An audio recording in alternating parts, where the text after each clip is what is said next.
In the email alert setup submenu, the setup tab is where you're going to decide who receives the positive email alerts and who receives the negative email alerts for any new feedback or online ratings and reviews that are found about your business online. So we have the sender name. You'll put in your company. We just put in my company for an example here because it's be coming from you or your staff or whatever. And then the email address that it's going to be coming from.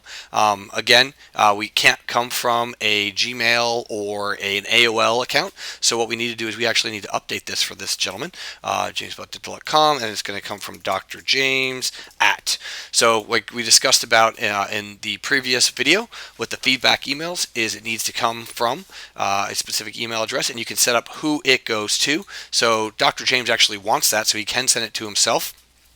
So we've got the sender email address, send to, and let's just say that we've got staff that I want to receive this. So we're actually going to put Mary in here, and I separated that by a comma. So now both Dr. James and Mary will receive any positive email alerts that have come into the system.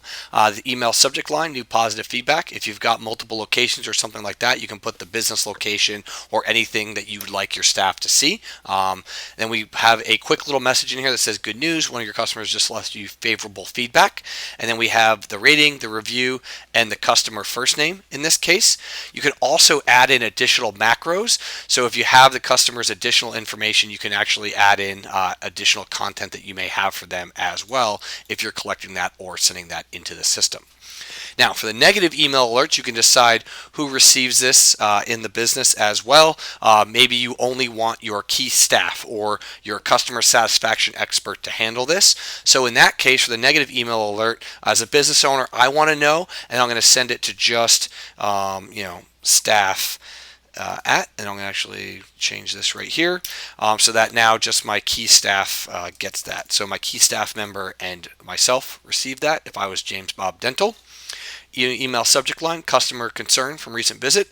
I may put if this was my business urgent, handle immediately or something like that. So it comes in, it gets somebody's attention, and then you can see that they've left negative feedback.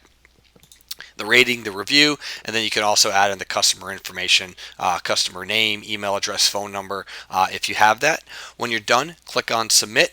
So real key thing here for the email alerts is that you can personalize the alert to your business, make sure it's coming from a sending domain that's not AOL, Gmail, Yahoo, or Hotmail, or any sort of third-party type provider, and then you can separate each of these emails that you'd like to actually have the individuals receive the email with a comma, and you are good to go. So positive email alerts can go to your staff, negative goes to a specific key member or something like that, and you're all set, and click on submit when you're done, and you'll see that as you run a test sequence for your business.